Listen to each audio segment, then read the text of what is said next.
तो फिर वो कहेंगे नहीं सर चंद्रगुप्त विक्रमादित्य के समय में था, तो फलाना के समय में था।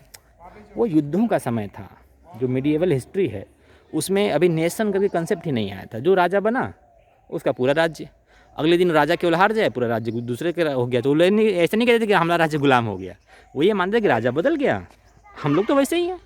जो नीचे के मंत्री होते थे उनको टैक्स देते थे, राजा भले बदल जाए दिल्ली में। तो हम लोग आज समझते हैं ना कि गुलाम थे ऐसा। ये गुलामी कंसेप्ट भी तभी आता है जब पब्लिक को पढ़ा लिखा दिया गया। तो अंग्रेज़ लोग का जो समाज था 15वीं सेंचुरी में, उन लोगों ने वहाँ पर मैग्ना कार्टा वगैरह पास किया, सबसे पहली बार संसद बनाई, फिर वहाँ पर गरीब लोगों की भी एंट्री की। तो इसको बोलते हैं रेनेसा पीरियड। तो उस रेनेसा पीरियड के बाद वो लोग यहाँ पर आए, उनके यहाँ डेवलपमेंट हो गया, कॉमन पब्लिक को भी राइट मिल गया, फिर राजा चुनने का अधिकार उनको मिल गया। तो मतलब कि वहाँ पर आप देखिए एजुकेशन भी सबके लिए खोल दिया गया। हालांकि महिलाओं के लिए वहाँ पर भी प्रॉब्लम थी उस समय भी। तो लेकिन अंग्रेज़ लोग, हम ये खाली कहेंगे कि वो लोग एक नई हवा लेके आए, एक नया तरह का समाज लेके आए। जो उनके यहाँ लड़ाई की गई थी, दास प्रथा ख़त्म किया गया उन लोगों ने, उनके यहाँ विज्ञान भी निकल के आ गया। उनके यहाँ भी खूब पहले जो राजा थे और ऐसे ऐसा किया, उन लोगों ने जाने कितने लोगों को मार दिया। 14वीं सेंचुरी में गैलीलियो को, 16वीं सेंचुरी में, 14वीं सेंचुरी में लियोनार्डो दा विंसी, है ना। और 1850 तक आते आते भी जब चार्ल्स डार्विन अपनी बुक देते हैं ना कि आदमी जो है भगवान ने नहीं बनाया है आदमी को, आदमी बंदरों से ऐसे ऐसे बन रहा है, तो फिर वही लोग विरोध करते हैं उसी इंग्लैंड में। तो वहाँ भी कंजर्वेटिव लोग हैं, लेकिन वहाँ प्रोग्रेसिव होने की, साइंस होने की जो हवा थी, साइंस को जानने की हवा थी, वो हम लोगों से थोड़ी सी पहले चल गई। उसका कारण, कई कारण हैं, भौगोलिक कारण भी हैं, ऐतिहासिक कारण भी हैं। तो हम आपको ये बता रहे थे कि आप वो लोग, जब अंग्रेज़ लोग आए यहाँ पर, तो उन्होंने एक नई तरह की बिल्डिंग बनाई, यहाँ सबके लिए स्कूल खोले। उनके लिए समाज में अब बंटवारा करना, जैसे पहले एक समय उनके यहाँ भी था कि कुलीन लोग खाली पढ़ेंगे, बाकी लोग कृषक लोग नहीं पढ़ेंगे। लेकिन वो 15वीं सेंचुरी में ख़त्म हो गया। दास प्रथा भी उन्होंने 18वीं सेंचुरी में ख़त्म कर दी। धीरे धीरे महिलाओं को अधिकार भी बहुत देने ही देते थे, लेकिन उन्होंने देना शुरू कर दिया 18वीं सेंचुरी में। स्कूल सबके लिए खोलने शुरू कर दिए 19वीं सेंचुरी में। तो मतलब कि जो अगर पूरे हम लोग धरती को एक माने, तो उन लोग धरती के राजा तो बन चुके थे। आधी धरती पर लगभग चारों तरफ उनका राज्य हो चुका था। तो एक बड़ी मतलब शख्सियत जिसको बोलें, एक बड़ी, हमारा दुश्मन जो था बहुत बड़ा था और काबिल बहुत था। तो उस काबिल दुश्मन से लड़ने के लिए, अब कुछ लोग हमसे कहेंगे देखो अंग्रेज़ को काबिल बता रहा है। ये भी प्रश्न था आज़ादी के समय में कि अंग्रेज़ ख़राब है कि उसके अंग्रेजी के सिस्टम भी ख़राब है, दोनों ख़राब है। तो सुभाष चंद्र बोस जो कहते थे कि अंग्रेजी का जो सिस्टम है कि कोर्ट होना चाहिए, स्कूल सभी के लिए होना चाहिए, जाति प्रथा नहीं होनी चाहिए, जो कि अंग्रेज़ लोग नहीं मानते थे, सबके लिए न्याय होगा। लेकिन अगर आप यहीं पर देखें, जब अंग्रेज़ों के आने के पहले यहाँ पर जो राजा हुआ करते थे, जो भी मुग़ल शासक हैं या मुग़ल शासक के और पहले जो राजाओं का सिस्टम होता था, वो लोग कहते थे नहीं भाई सबको पढ़ने की ज़रूरत नहीं है। अम्बेडकर साहब को पढ़ने नहीं दिया जाता था, ज्योतिबा फुले को, और जो भी यहाँ पर सती प्रथा आप देख रहे हैं, ये सब एक्चुअली जिसको हम लोग धर्म कहते हैं ना, एक समय यही सब संविधान हुआ करता था, कानून। जिस तरीके से आज हम लोग कहते हैं कि संविधान को हम लोग हटने नहीं देंगे, मेरे पास में ये है कानून है, वो कानून है, और हम लोग किसी को करप्टिव कहते हैं उसी के बेसिस पर। तो वैसे ही जितनी भी धर्म की किताबें आप देख रहे हैं, ये भी सब बताती थी उस समय पर कि किसकी शादी वैध होगी, किसकी नहीं होगी, कैसे जीने पर क्या करना है, मरने पर क्या करना है। मतलब कि जो धर्म की किताबें हैं उसका 90% तो कानून है। और इसीलिए आप देखिए कि हर एक धर्म का अलग अलग अपना अपना कानून है, और उन कानूनों में झगड़ा होता है। लेकिन अगर आप परमात्मा की खोज करेंगे तो हर एक धर्म में 10%, 5%, 20% परमात्मा की खोज भी है, और जो 5% है वो सब धर्मों में बराबर है।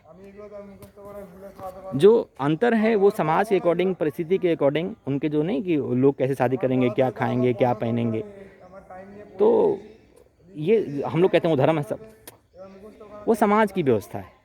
तो हर एक हिंदू धर्म हो, चाहे मुस्लिम धर्म हो, चाहे इस्लाम हो, वो क्या बोलते हैं क्रिश्चियन हो, जो भी हम लोग 4-5 धर्म जानते हैं, हालांकि भारत में बहुत धर्म है, तो ये समाज के नियम को जो इकट्ठा कर दिया जाए उसको बोलते हैं धर्म की किताब। तो समाज बदला, धर्म बदल गया, यानी कि नियम बदल गए। राजा बदल गया तो भी नियम बदले या नहीं बदले। तो राजा बदलने पर यहाँ पर क्या होता था कि कितनी बार लोग नियम नहीं बदलते थे। वो कहते थे कि भाई अगर अकबर हो गया मुग़ल, वो मानता है कुरान को, लेकिन बाकी लोग नहीं मानते थे। तो अकबर कहते थे चलो ठीक है, तुम उसको मानो, हम इसको मान लेंगे, हमको टैक्स देते रहो। तो एक्चुअली राजा का फिर ये कहा गया कि भाई राजा का जो धर्म है पैसा इकट्ठा करना, फिर दूसरे लोगों के लिए पैसे की व्यवस्था करके कुछ सड़कें बनवाना, नहर बनवाना, उसका धर्म से मतलब नहीं होगा। तो वहीं पर आप देखेंगे कि सेकुलरिज्म की कंसेप्ट आता है कि राजा का बस एक धर्म है कि वो जनता की सेवा करे, जनता से पैसे ले और जनता की सेवा करे, उसका अपना धर्म नहीं होगा। अकबर के समय में भी आ गया था, या ऐसा भी होगा कि वो सब धर्मों को बुलाए। तो अकबर ने किया भी, जैन धर्म के भी लोगों को बुलाया, हिंदू धर्म के लोगों को बुलाया, इस्लाम को, सिख को। सिख उस समय अभी आए नहीं थे, इस रूप में नहीं थे, और सिख भी जो हैं वो तो अगर देखा जाए तो हिंदू से ही। तो अभी भी जिसको हम जब परमात्मा की बात करेंगे, सब धर्मों में हमको एक ही बात दिखाई देगी। जब हम लोग बात करेंगे, हाँ, समाज के अकॉर्डिंग सब धर्मों के जो हम उसको तो कहते हैं सामाजिक नियम है वो।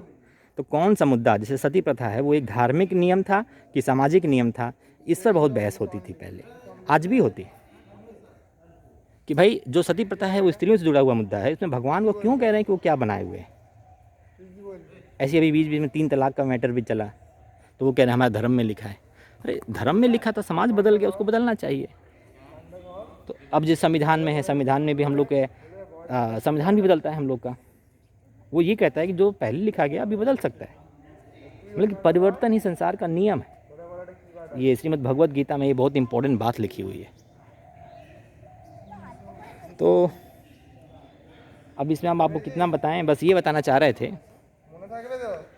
कि सुभाष चंद्र बोस जो समाज का परिवर्तन है उसको ज़रूर पसंद करेंगे। हाँ, बस वो ये कहते थे कि समाज मेरा समाज है तो हम लोग राजा बनेंगे ना। और कितनी बार अंग्रेज़ लोग जैसे दूसरे समाज से आए थे, उनके अपने नियम कायदे थे, अपने ड्रेस का पहनावा था, ड्रेस पर भी बहुत झगड़ा हुआ। लेकिन सुभाष चंद्र बोस ने कहा कि सैनिक की ड्रेस अंग्रेजों के लिए सबसे बेटर है। हालांकि सैनिकों की ड्रेस भारतीय नहीं कहना चाहिए उसमें, लेकिन अलग अलग लोगों की थी, भारत की थी, अलग अलग राजाओं की अलग अलग ड्रेस थी। लेकिन उन्होंने जो आर्मी की ड्रेस पहनी है जापान में, तो आप देखेंगे कि वो अंग्रेजों वाली ड्रेस है जैसे दिखने में लग रही। वैसे तो नहीं, आप धोती पहना दोगे उनको, लेकिन जब वो जब पढ़ने गए थे तो धोती पहने ना पहने, पैंट पहने कि धोती पहने, इस पर तो बहस हुई थी उनके स्कूल में, और फिर उन्होंने धोती पहना था। तो ये सब बातें हैं। एक्चुअली परमात्मा जो है हम लोग के जीवन में शामिल है हर जगह। बस परमात्मा का एक ही नियम है, दूसरों के कष्ट को अपना कष्ट समझो, है ना, खुद भी जियो। मतलब कि जब दो लोग फाइट करते हैं तो परमात्मा कहता है दोनों जीत जाएं। 6 और 9 वाली कहानी है। परमात्मा किसी को नहीं लड़ाता है, लड़ते हम लोग हैं कि हमको लगता है कि हम सही हैं, वो कहता है हम सही। और एक्चुअली बात ये होती है कि दोनों लोग आधा आधा सही होते हैं, और फिर भी अभी कुछ बाकी होता है कि सही क्या है, एक्चुअल भगवान क्या चाहते हैं। तो भगवान तो हम लोग के मनों में रहते हैं ना, और सब आदमी का मन अलग अलग है। तो इसीलिए रामकृष्ण परमहंस ने भी कहा कि जो तो मत तो पथ। तो सब धर्मों को स्वीकार करना चाहिए उनकी, बल्कि जो जिस धर्म को देखिए, फिर हम कह रहे हैं जो सामाजिक नियम है उनमें परिवर्तन बिल्कुल होना चाहिए। और जो भगवान के नियम हैं, तो भगवान के नियम हम नहीं समझते हैं कि वो कोई भगवान का नियम है, भगवान के सारे नियम हैं।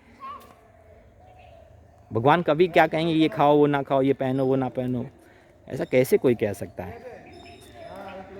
और हम लोग के मन में ही भगवान बसते हैं ना, सबके मनों में भगवान का वास है, ये स्वामी जी का स्टेटमेंट है। तो अगर आपको सुभाष चंद्र बोस की जो बात बता रहे थे, तो क्या हम लोग को इंडियन भारतीय सभ्यता, भारतीय का शिक्षा व्यवस्था ही लानी चाहिए, तो शायद उसके पक्ष में ना रहेंगे।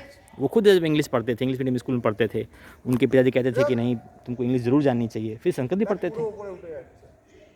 तो हर एक की लाइफ में जैसा होता है कि हम पिछला कितना रखें और नया कितना एक्सेप्ट करें।